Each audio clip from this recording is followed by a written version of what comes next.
Hi, this is Saikat. My registration number is 16BCP0092. I'll be explaining semantic networks today for the course of Artificial Intelligence under Professor Rishin Haldar. So before we get to semantic networks, I'd just like to say what knowledge representation basically means. So AI cannot depict or understand human language. The language has to be structured in the form such that AI can solve complex tasks. So this can be divided into four parts of like knowledge representation: logical representation, production rules, semantic networks, and frame representation. So logical representation, as some of you might know, consists of propositional logic, first order logic, and other stuff. Production rule is basically an extension of that, which means if proposition 1 is true and proposition 2 is true, it leads to proposition 3. Semantic networks, we'll go into it in the later slides, and web representation, we are not covering this in this video. So what is semantic network? It's basically an alternate to predicate logic as a form of knowledge representation. The idea is that we can store our knowledge in form of graph. So that's one advantage we have here, like compared to predicate logic, that we can see the information that we need to provide or structure in a form of a graph with nodes as which represent objects and arcs or arrows which represent the relationships between them. This is a basic semantic network that I have created here. So in this you can see that mammal is a class and person is a relationship with mammal, which basically means that person inherits mammal. Similarly, person has parts hands. So this hand is an attribute of person. Similarly, we can see the other attributes or objects here, but we'll go into depth in the later slides, so I'll be explaining that time. Again, why do we use semantic networks? There are 4 points here. First one is inheritance association, as we saw in the previous slide, like person and mammal. The inheritance can be depicted very easily using graphs and relationships. Secondly, we can provide direct indexing for objects, categories, and links between them. So, as we can see here, that person is a person inherits mammal, and hands is the attribute of person. Similarly, we can establish the link that hands is a part of some of the mammals, since person is also a mammal. This helps indexing and categorizing and or slash grouping of the objects and forming extending the links between them. So that's one more advantage, or that's one more reason why we use it. Binary relationships can be depicted. So basically this is one function, suppose like we do in predicate logic, is a person mammal, which basically says is person a mammal or not. This can return true or false. So this can be represented very easily using like we saw in the previous slide, like just two objects and one relationship between them. Lastly, three or more predicates can be converted into one and represented. So this is one example sentence. Suppose average score Australia India 250 to 300, which basically means Australian team and Indian team played and the average score was 250 to 300. Suppose suppose the game is cricket. So this has more than one predicate. This has score predicate, this has the team predicate, this has the game predicate. So as you can see, we know that cricket is a game, so cricket will inherit game class. Again, we know that the score was between 250 to 300, so there will be a relationship between cricket and the score, and the relationship will be named scores. India was the home team and Australia was the visiting team. So this is one way we can combine a lot of into one lot of predicates into one, and we can represent it using semantic networks. So there are two types of semantic networks: simple semantic network and partition semantic network. Semantic network can only handle simple sentences, not set of objects. We'll look into the meaning later, what it means. So basically there are three types of relationships: ISA, HASA, and instance of. ISA helps in inheritance, HASA helps in establishing attributes slash properties, and instance of is basically like an instance of a class with the variables slash the attributes having some values. So we'll go look into that in the next slides. So this is one example. I'll just move the cam here. This is one example of the simple semantic network. So this is a whole question. You can read it if you want. We'll go one by one sentence. So create a simple semantic network for a class mammal. So firstly, we establish the class mammal. After establishing the class mammal, the second sentence says the person class inherits the properties of class mammal. So we create a person class and we create a relationship between them with inheritance. So inheritance was, as we saw before, is a. So we put is a relationship between them. Person class has instance named Ram. So Ram is also another class with an or slash instance, and we establish another arc or relationship between Ram and person, and we put instance of. Lastly, Ram is in the team XYZ. So this is one straight relationship, team XYZ, and the relationship is team having blue color. So the team XYZ has blue color. So this is an attribute of the team. So we can put has a or we can put has color, it doesn't matter. We can name the relationship ourselves, and the color is blue. Lastly, the person class also has property nodes.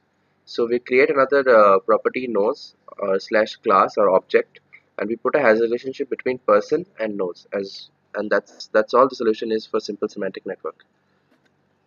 Now, partition semantic network. So we saw that in simple semantic network we can only solve or only represent simple sentences.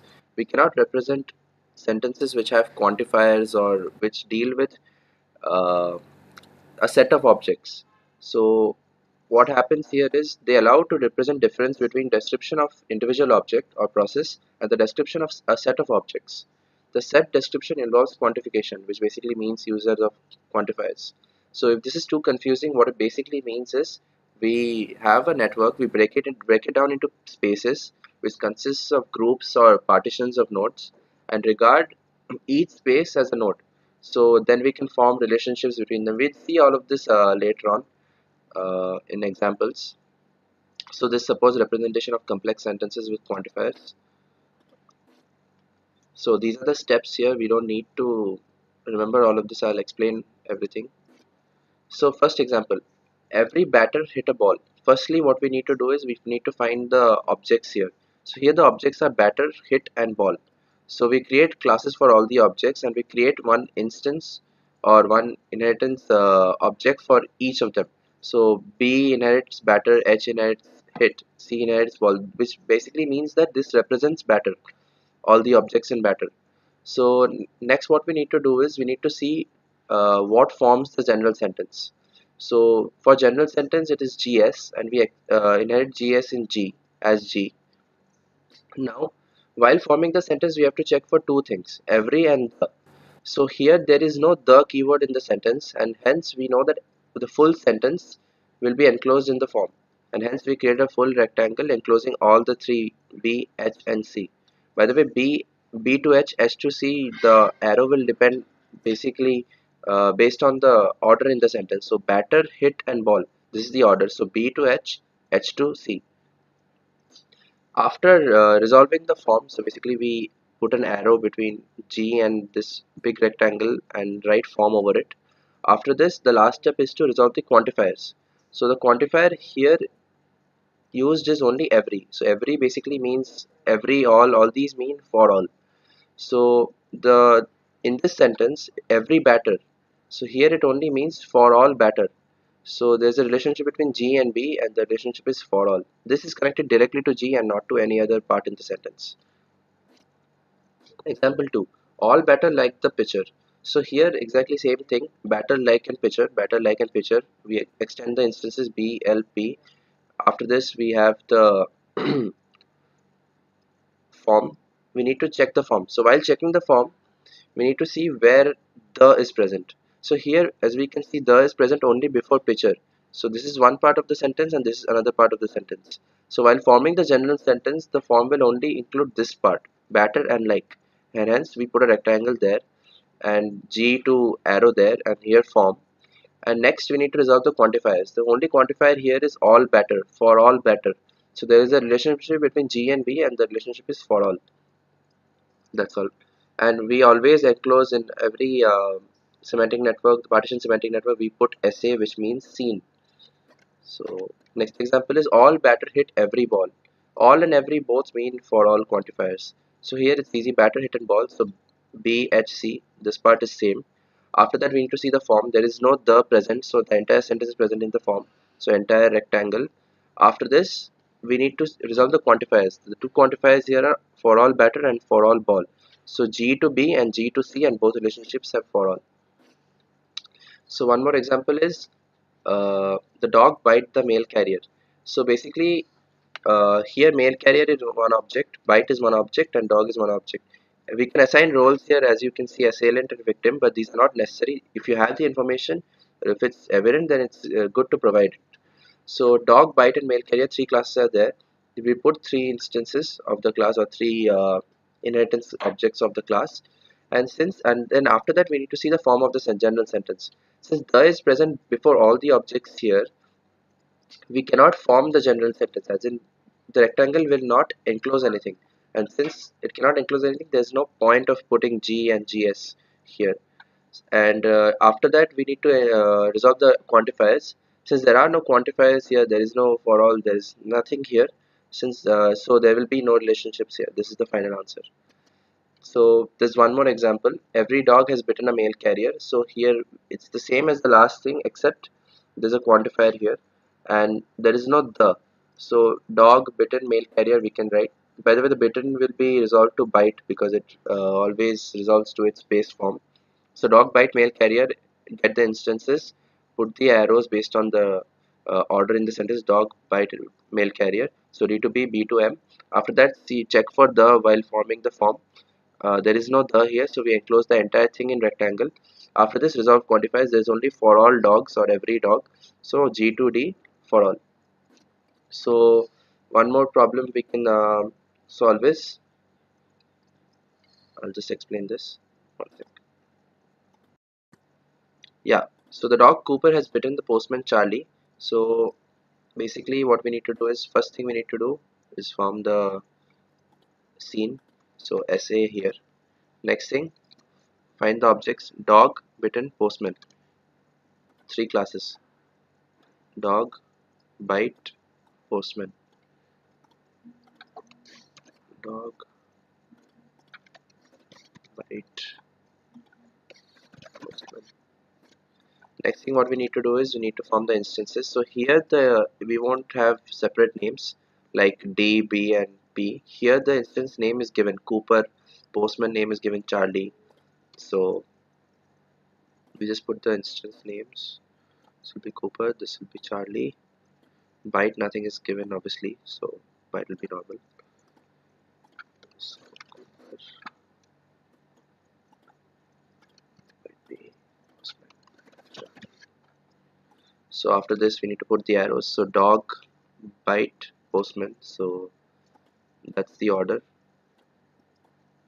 These will have inheritance relationships.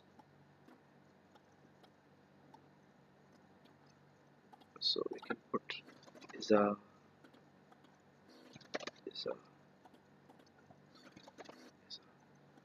So after this what we need to do is resolve the form of the general sentence. Since the is there in both before the objects, like both parts of the objects, we cannot have a general sentence. There's no form, there's nothing in the rectangle. Hence we cannot enclose anything in the rectangle out of these three objects. And after this we need to resolve the quantifiers. We don't see any quantifiers here. There's no every here, there's no for all here. So hence this is basically the answer. So that's all. And the final thing is the drawback of this. So basically semantic networks are incomplete. There's no operational knowledge, so it doesn't say how to operate on it, how to proceed with it. So that's one drawback. One more drawback is there's too much ambiguity in the load link descriptions. Like it's based on how we form it, how the common sense tells us to form it, and then like because of that there's no standards, there's no proper standards. The third drawback is it's not temporal, so it does not represent any time, like any chronological order or anything. So that was it for this video. Thank you.